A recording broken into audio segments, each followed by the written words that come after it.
tutapata nafasi ya kuzungumza masuala mbalimbali ambayo yanahusu nafasi ya vijana. Lakini kwa lile lililotokea Oktoba 29, tunaamini ya kwamba kama taifa limetuwekea dosari japo kidogo, lakini tutaangalia liko namna gani tunaweza kutoka. Kama ambavyo nafahamu vijana wengi ndio ambao walikabiliwa na kesi ya uhaini, lakini jamii tunapaswa kumtazama vipi huyu kijana wa Kitanzania?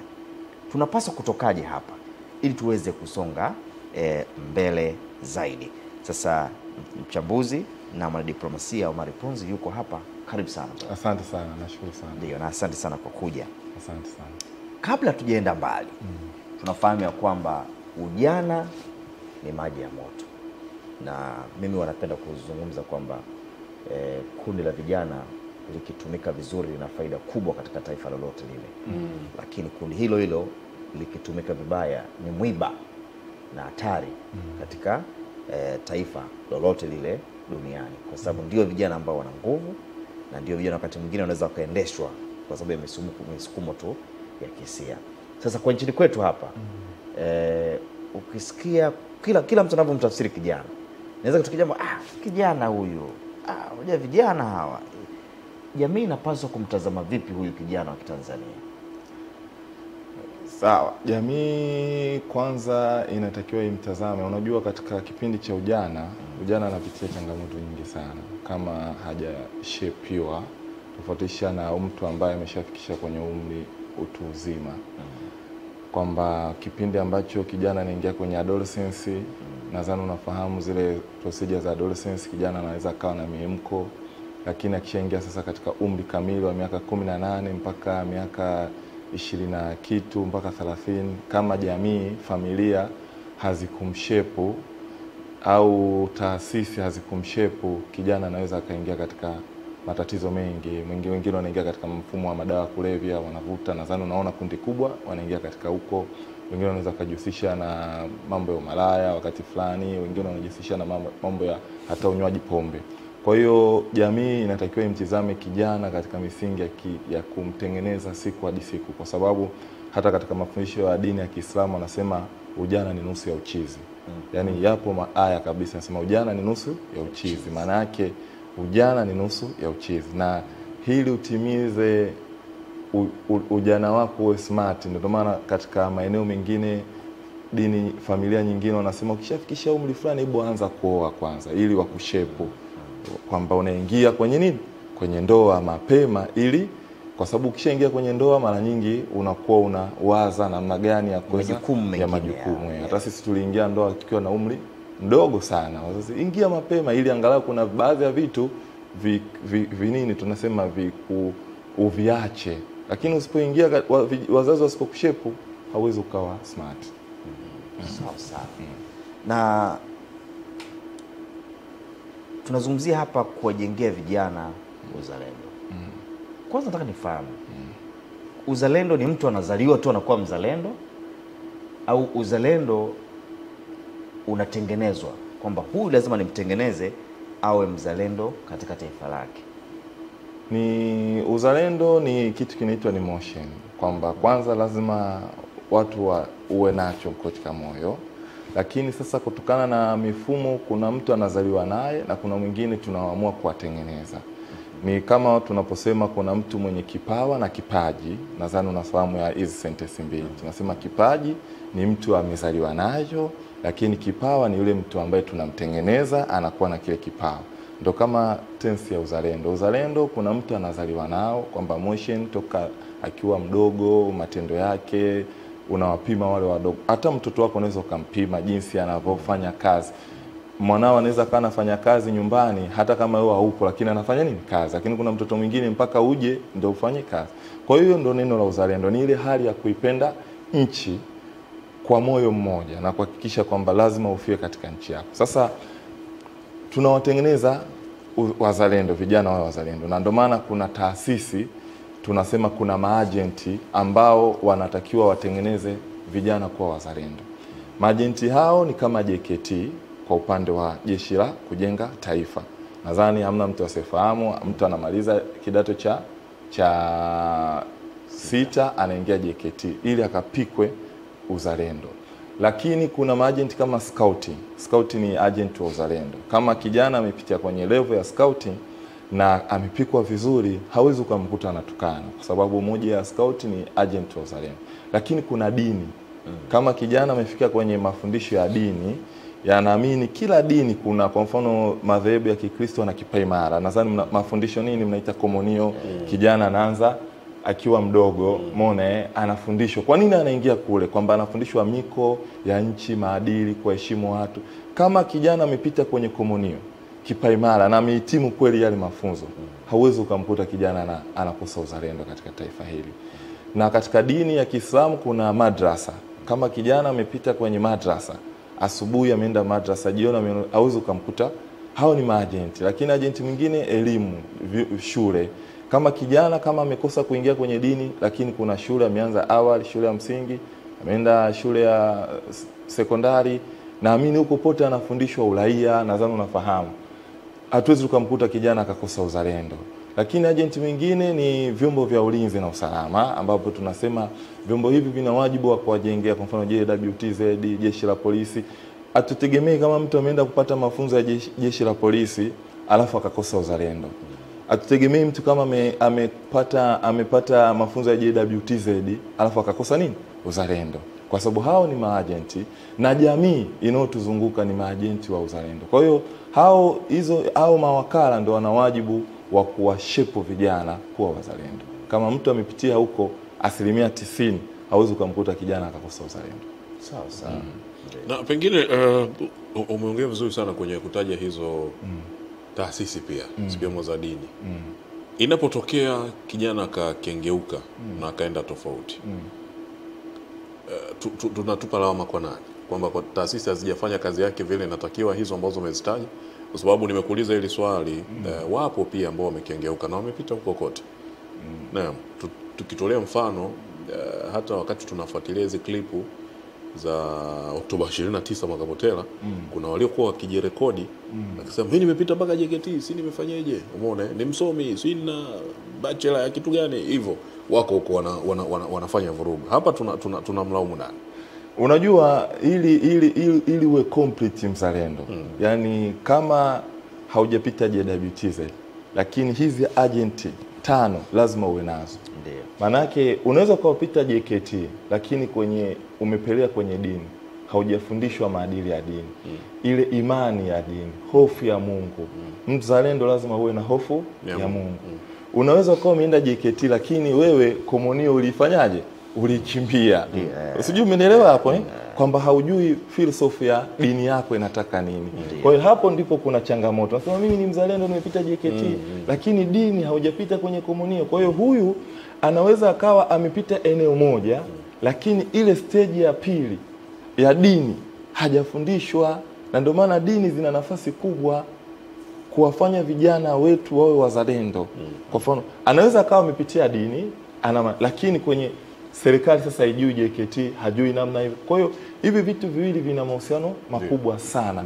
Haiwezekani wewe kama unaweza ukasema mimi ni JKT, nimepita elimu, nimesoma, nimeenda JKT, lakini dini hauna nafasi, dini haijakupika kujua hofu ya Mungu. Hapo ndipo unaona yule mzalendo hajakamilika. Kama unavyoona stage za mpira ambazo ili mtu akamilike kuna stage zake ambazo mtu anakuwa complete. Kwa hiyo ukimwona mtu anajinasibu mzalendo lakini hafanyi matendo ya uzalendo, kuna agenti mmoja hajafanya kazi yake katika mwili wake.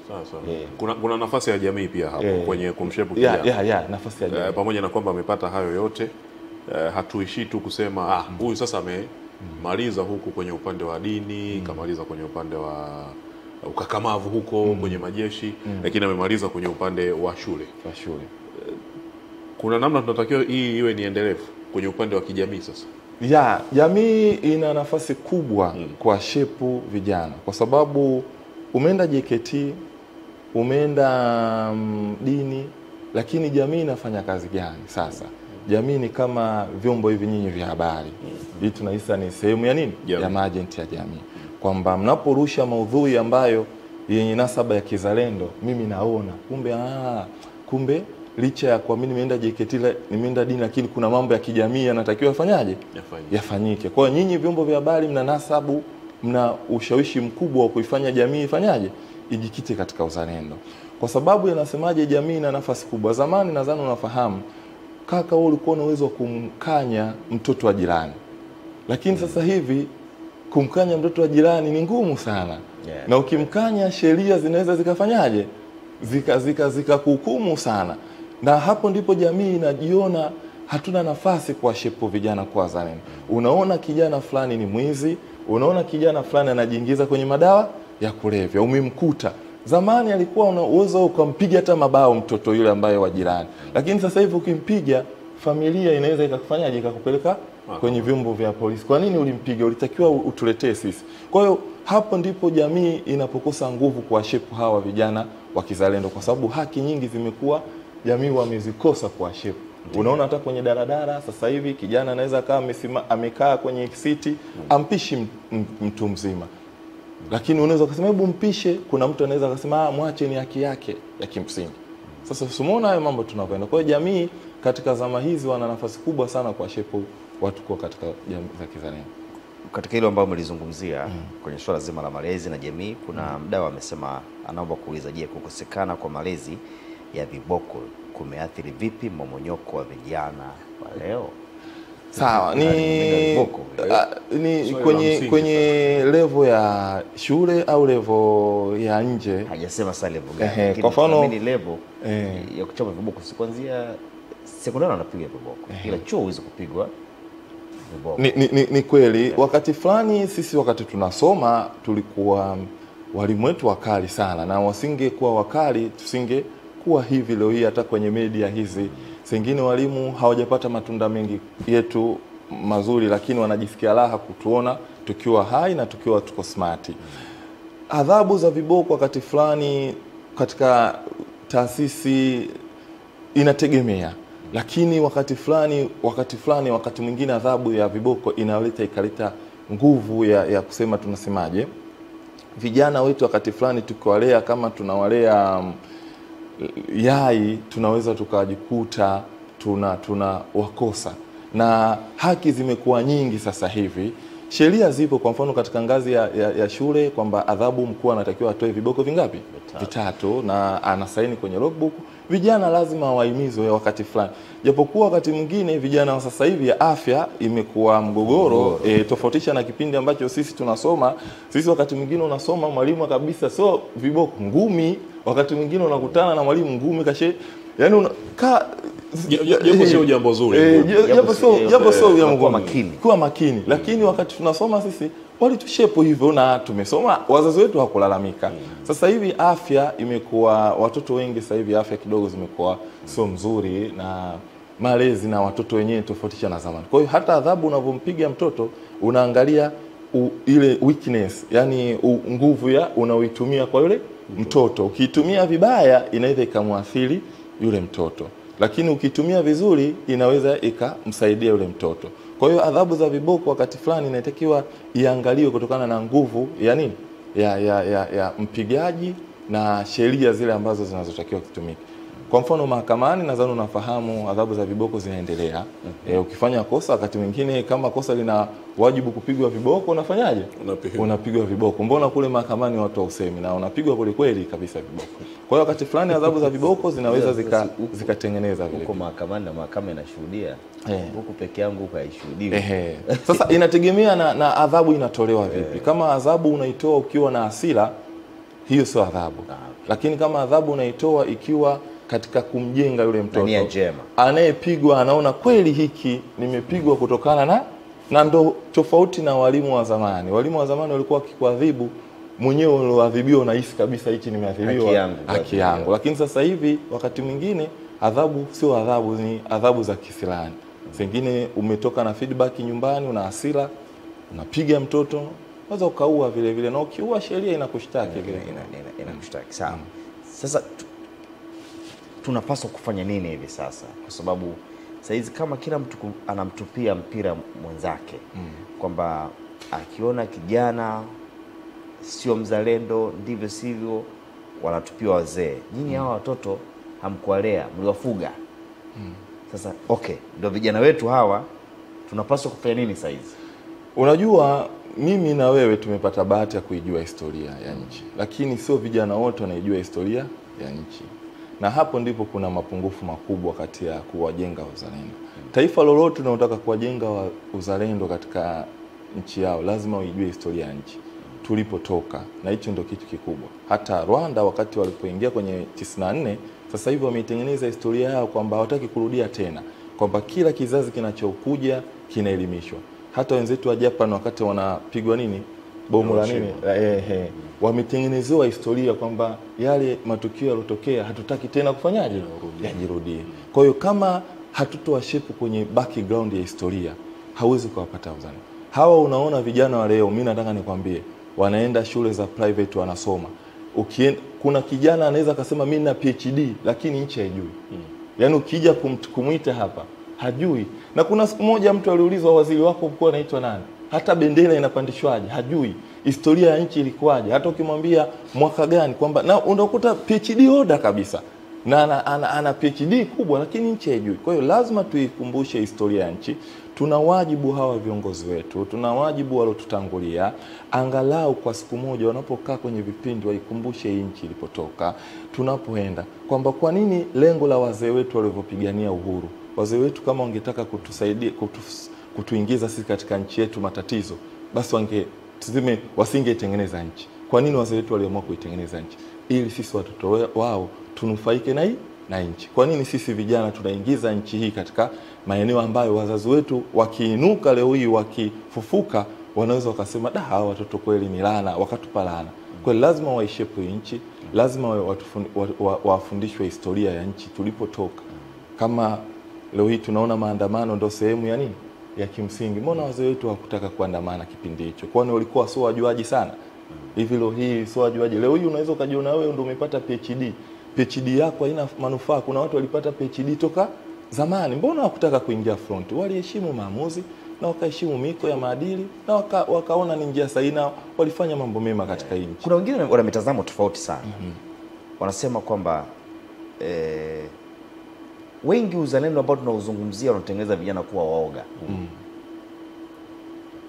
Tunaogopa kwamba wanaogopa kuhoji, wanaogopa hata kufanya maamuzi na kupigania kitu ambacho wanakiita ni haki yao. Kwa sababu kwa kujificha kusema mimi mzalendo, sitaki kuhoji. Hapana, mzalendo mara nyingi mzalendo ana sifa kuu 5 ambazo hizi ndizo ambazo tunampima yule mzalendo. Mzalendo lazima awe na sifa ya kwanza, taa. Mzee Kimiti nadhani unamfahamu, anatufundisha sana. Taa maana yake tangaza nchi yako. Kama mzalendo hana sifa ya kutangaza nchi yake, hatuwezi tukampima kuwa na mzalendo. Tetea taifa lako. Mimi nina wajibu kulivaa taifa langu. Tetea watu wako, tetea watumishi wako. Hata kama wanakosea, lazima uwatetee, baadaye uwarekebishe. Utimize wajibu wako. Mfano leo hii tuko kwenye kipindi hapa, tunatimiza wajibu wetu. Toa ushauri. Sasa kwenye kutoa ushauri, tunapopigania haki, tunaposema kwa nini tuseme lazima napigania haki? Neno sentence ya kupigania haki linatii kitu kinaitwa conflict. Kati ya yani kuna ushindani. Kwamba ukisema napigania haki, hiyo ni ushindani kati ya mlengwa na we mlengwa. Sasa mmoja atataka ashinde, hapo ndipo uzalendo unapopungua. Kwa hiyo kuja kupigania lolote na liwe nipate haki yangu. Kwamba tunapigania haki. Kuna hapo tayari kuna watu wawili sasa. Anayepiganiwa na wewe unaipigania. Sasa mmoja, nguvu zile mbili zinafanyaje? Zinakinzana. Hatuna ile sifa ya kutoa ushauri. Mzalendo ana sifa ya kutoa ushauri. Popote toa ushauri. Na ushauri una mambo mawili, kukubaliwa au kukataliwa. Malaki tubu pale unapokosea. Mzalendo ana sifa. Kwa hiyo ukishakuwa na hizo sentence tunasema huyu tunampima mzalendo. Nini maana yangu kwenye kupigania haki? Haki, tuna wajibu wa haki, kila haki kuzipigania. Na tuna wajibu wa kushauri haki yetu tunazipata. Lakini tunajiuliza ni haki zipi tunazotakiwa tuzipiganie? Hiyo kwa mfano sasa hivi ukimuuliza mtu ni eneo gani ambalo unatakiwa wewe uwe nalo, tunaweza tukasema ajira, tunaweza kusema utu, tunaweza kusema uzalendo, uwajibikaji. Sasa hivyo ndio vitu ambavyo kama tunaviashiria hivyo, ndio tunatakiwa tuvifanyie tathmini eneo hilo. Tunashauri kama ajira tunatakiwa tutoke sehemu moja kuipeleka sehemu nyingine, kwa sababu hakuna taifa lolote lenye kuajiri complete. Ukienda China hamna watu walioajiriwa. Sasa tunatakiwa tuvuke, ajira ziwe serikalini na ajira ziwe private sector. Tunatokaje? Hapo ndipo unapotoa ushauri kwamba kama private sector basi ziwe katika mfumo huu, na kama government ziwe katika mfumo huu, ili wote twende sambamba. Unaposema kwenye uwajibikaji ulikuwa unamaanisha nini? Uwajibikaji unarudi kwa wote, kwamba tunasema kwa viongozi, tunaita kwa vijana, tunaita kwa kila mtu katika wale maagenti 6 nilowaambia. Hata viongozi wana wajibu wa kuwajibika. Uwajibikaji ni kuhakikisha kila unalolifanya linakuwa complete, ushirikishwaji. Mimi nataka nizungumze kitu kimoja ambacho cha faida. Kwa nini sasa hivi tunaweza kusema kwenye uzalendo umepungua kwenye sekta ya uwajibikaji? Tunahitaji uwajibikaji ufike kwenye level ya juu. Zamani utakuta viongozi wetu wakuu wa wilaya walikuwa kila wiki wanatembelea kata, kila mwezi wanatembelea kata. Kupungua kwa kuwatembelea, kukutana na wale tunasema ambao ndio walalamikaji, unatengeneza gepu la uwajibikaji.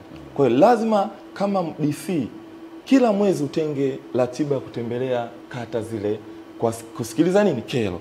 Kwa sababu kuna kero nyingine sio lazima kero zile zinapoanzia ngazi ya kata, kama mwenyekiti anashindwa kuzimudu, zikawa chronic, yani zikawa sumu, zinapanda ngazi ya wilaya.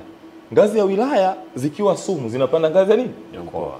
Ngazi ya mkoa zikiwa sumu kama hazitafanywa ufumbuzi zinapanda ngazi ya taifa. Ndio watu wanasema taifa. Kumbe kama kero zile, kwa mfano kuna kero za maji, kero za migogoro, sio lazima taifa waamue. Ni nyinyi huko chini mkifanya uwajibikaji mkazitatua haraka hizi kafika level ya taifa. Kwa hiyo uwajibikaji ni eneo kubwa sana. Kwa mfano nataka nizungumzie mradi umepewa engineer. Engineer umepewa mradi. Kuna wajibu mpaka waziri akukague. Lazima wewe mwenyewe uwajibike kwa maslahi ya taifa letu hili. Kwa hiyo huo ndio uzalendo ambao tunatakiwa tuwe nao. Sawa. Mimi nitamani fahamu. Utamwona kuna mtu ni mzalendo lakini baadaye anageuka, anakuwa sio mzalendo tena, anakuwa ni hatari kwa taifa lake, analichoma. Ni mambo gani hasa ambayo yanapelekea mtu kukengeuka na kuacha uzalendo na kuwa hatari kwa taifa lake? Lakini ukitazama historia yake, huyo mtu alikuwa ni mzalendo mzuri sana, ambaye tena kwa mfano wa kuiga, baadaye anakengeuka kwa sio mzalendo tena. Unajua wazalendo hawalipwi. Yaani unapokuwa na niche ya uzalendo ni moyo, yani kuhakikisha kwamba unaachana na tamaa zozote. Ukipigiwa simu Dodoma, wewe unachukua nauli yako, unafanyaje? Unaenda. Sasa mtu anaangalia, nimesha kuwa mzalendo takriban miaka 5. Lakini mwenzangu ambao sio wazalendo leo hiyo anatembelea magari makali. Kwa mfano usimuona sisi tunapokuja hapa kwenye daladala tunapanda. Sasa uzalendo unakuta unakuja kama hapa umepanda daladala au umepanda pikipiki, umekunyeshea unakuja kwenye. Sasa unakuta mbona mwenzangu kaja juzi tu? Umeona tayari sasa hivi anafanyaje? Anaendesha gari zuri, ana nyumba nzuri. Sasa anatoka kwenye sifa ya uzalendo anaingia kwenye sifa ya utamaa. Na ndio maana umeona nenda akafanye nature, mawaziri wengi wa nyuma hawa, ukienda kuona maisha yao wanaishi katika mazingira magumu sana, kwa sababu waliishi katika misingi ya kizalendo. Walikubali kujitoa. Sasa unaweza kusema sasa hivi mtu dakika 2 kashaingia kazini, kashikuwa na gari, kashikuwa na nyumba kali, Sasa mimi kijana ambaye nimepigwa kwenye uzalendo, nasema hivi ni kubali kutumikia uzalendo tu, mimi niwe free. Kwa hiyo lazima sasa serikali au taasisi hizi zetu zinazotumiliki, zinazotuongoza, hawa wazalendo ambao wafia nchi wanatakiwa wapewe kipaumbele kikubwa, ili mtu asema huyu akishakuwa mzalendo, kumbe faida ya kuwa mzalendo unaona kiasi hivi. Lakini kama mzalendo haonwi, ndipo anatoka kwenye sifa ya uzalendo anaingia kwenye sifa ya wanaharakati. Sawa. Unajua maana yake? Anaingia kwenye sifa ya nini? Wanaharakati. Na wanaharakati ana sifa ya kudai haki, Ila wanaharakati sifa yake kuu tu moja ambaye anatofautiana na mzalendo. Mwanaharakati asikilize. Anataka kusikilizwa. Hataki kusikiliza. Yaani hataki kusikiliza. Ila anataka yeye asikilizwe. Asikilizwe. Ndio sifa ya kati ya mzalendo na mwanaharakati. Kwa hiyo anatoka kwenye sifa ya uzalendo sasa. Hawa wote ambao wametoka kwenye sifa ya uzalendo wameingia kwenye sifa ya nini? Ya wanaharakati. Sio kama walikuwa sio wazalendo. Madai yao yote kwamba mzalendo, natamani nchi yangu iwajibike, haki ziwe nzuri. Sasa nimeshakuwa mimi nasikiliza sana kwamba kila kitu nasikiliza. Hapana, natoka kwenye sifa sasa ya uzalendo naingia kwenye sifa ya wanaharakati. Na ukishaingia kwenye sifa ya wanaharakati ni nini? Lazima wanaharakati una nini? Una mzigo. Kila unachokifanya lazima ufanyaje? Pesa. Upewe pesa. Is a agent. Unatoka kwenye uzalendo kwa sababu uzalendo hauna uagenti. Mimi ndio maana nasema hakuna dunia yoyote yenye kuhamasisha uzalendo. Hakuna taasisi yoyote duniani. Hata pale ukienda Umoja wa Mataifa hakuna yani tuseme tuna UNICEF nini lakini hawana tunasema tawi lenye kuhamasisha nini? Uzalendo. Lakini wana tawi lenye kuhamasisha haki na wanaharakati kudai maslahi ya watu. Sijui tunaelewana lakini hapo. Sijui umeelewa hiyo sentence yangu kwa sababu wanasema hile ni nini? Ni agent tu lazima tulipwe. Nataka nikupe mfano mdogo. Tena hai kabisa umetokea masaa machache tu yaliyopita. Tuna Wizara ya Maendeleo ya Vijana mpya. Na Nauka ameanzia Songwe, kaanzia Tunduma pale kuzungumza na vijana na jana amekutana na vijana wenye akili hasa. Jana akakutana na mtu mwenye bachelor, akakutana na bachelor si kitu gani, lakini ni kuli anabeba mizigo. Umeelewa? Akasema akamuuliza kitu kimoja kwamba mnasema kuna hela zile 10% si za halmashauri zinakuja kwa ajili ya vijana. Anasema mimi tangu nimeingia kwenye hiyo sifa ya ukijana, mimi nimezaliwa hapa nimekulia hapa. Sijawahi kushika hata shilingi. Na hata vijana hawa wote wako hapa waulize kama washawahi kuzipata hizo hela halmashauri hizo za halmashauri si 10% kwa ajili ya kuwawezesha vijana. Anasema kama ningekuwa nimepata basi mimi ningekuwa nimejiendeleza niko mbali, singekuwa nabeba mizigo na bachela yangu. Umeona? Kijana kama huyu umeona namna anavyoongea kwa hasira. Unamsaidia vipi atoke kwenye mindset hiyo arudi kwenye uzalendo? Umeelewa? Lakini wizara hii ina jukumu la pale mwanzoni ulizungumzia historia ya nchi kwamba watu wafundishwe historia ya nchi. Jukumu hilo tuitwike wizara hii. Lakini tukianza na huyu kijana ambaye tayari akili yake imeshaanza kwenda kwenye wanaharakati. Unamrudishaje arudi huku? Tusamee hizi pesa zilizopotea tuanze kumpa hapa au hawa waliokuwa na jukumu la kuzichukua hizi fedha na kuzileta kwa hawa vijana kuwakopesha atafute kama ni pikipiki afungue mgahawa aendeshe maisha yake wawajibishwe na hizi fedha zirudishwe? Tunafanya kwanza nashukuru pointi yako ya msingi. Mimi bwana mwaka jana nilipata bahati ofisi ya waziri mkuu kupewa kibali maalum kueneza sera ya taifa ya maendeleo ya nini? Ya vijana katika mikoa 10. Namshukuru sana mkurugenzi wa ofisi ya waziri mkuu pamoja na kipindi kile kwa Mheshimiwa Ridhiwani alinipa kibali maalum kwenye kamati ya vijana wazalendo. Nilifanya mikoa 10. Na moja ya project ambayo namshukuru Mheshimiwa Rais ilikuwa ni wizara nini? Ya vijana. Wizara ya vijana imekuja kwa wakati sahihi na muda sahihi. Na namshukuru Joheli ambaye waziri mwenye dhamana kufika kule Songwe na kuona uhalisia kijana yule anavyoona. Nini maana yangu nimesema uwajibikaji? Kwa sababu kama pesa zinakuja, sio kama pesa haziji. Pesa zimekuja za asilimia kubwa za mikopo. Lakini kijana mikopo labda imekuja kwa upendeleo. Mikopo mingi inaoletwa labda kwa upendeleo. Haiwafikii wale walengwa. Kijana analalamika. Kumbe yule kijana anaweza akasema mimi sitaki ajira ya serikali lakini ningewezeshwa, ningekuwa na duka langu, ningefanya nini? Biashara zangu. Sasa kumtoa yule kijana kwenye asiingie kwenye wanaharakati, lazima uwajibikaji urudi. Ile mikopo inayoletwa lazima isimamiwe vizuri kwa uadilifu ili wale walengwa wenye vigezo waweze kuipata hiyo mikopo. Tukisimamia hivyo tu na mimi yule kijana atakuwa mzalendo. Lakini pia kwa nini tunasema kurudisha historia? Kuna siku nilishashauri tuna wajibu sasa, wizara ya vijana imeingia, lazima kuwe na idara. Na hili ni muhimu, kama wananisikiliza, kuwe na idara maalum ambazo zenye kushughulikia hiyo wizara ya vijana.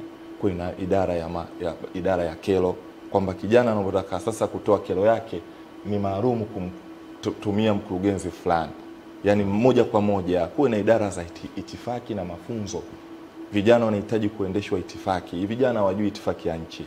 Vijana leo hii nimeona hata kwenye mitandao watu bendera ya nchi mtu ameipiga damu, ameinajisi. Tunajinajisi sisi wenyewe. Itifaki ya nchi haichezewi kwenye bendera. Bendera haichezewi. Yaani sana sana tumewatukana wazee, tumemtukana Mwalimu Nyerere, tumemtukana Abedi Karume, kuichukua bendera na kuinajisi nini? Damu. Na wewe unachukua raha unaiweka kwenye status. Yaani unajisikia vizuri kabisa bendera ya nchi na unaweka na kijipicha cha machozi ya damu, unajiona uko safi, umeweka kwenye status. Unamnajisi, unainajisi nchi. Maana yake unasema tunasemaje? Tunaweka kilio. Yaani kama tunajiomboleza sisi wenyewe katika msiba. Bendera ichezewi mzee. Kwa hiyo vijana wanahitaji kufundishwa itifaki, protocol. Na ndio maana katika Wizara ya Vijana lazima kuwe na protocol. Lakini lazima Wizara ya Vijana ije na chaneli ya vijana. Wizara haina chaneli yani ya vijana. Tunashukuru vyombo vingine wana chaneli za utalii, lakini wizara sisi tunatakiwa tuje na chaneli yetu ya vijana. Tunatamani leo kumuona mzee Kimiti alivyokuwa ujana wake. Tunatamani kumuona mzee Pinda. Hata mkurugenzi Shabani Kisu hapa. Tunatamani kumuona jinsi alivyofanyaje? Alivyokuwa uzalendo wake. Tunatamani kumuona labda kiongozi yoyote. Kwa hiyo mimi nikiwa kwenye TV chaneli yangu ya vijana nafungua, hebu nasema leo nione huyu alitumikiaje ujana wake.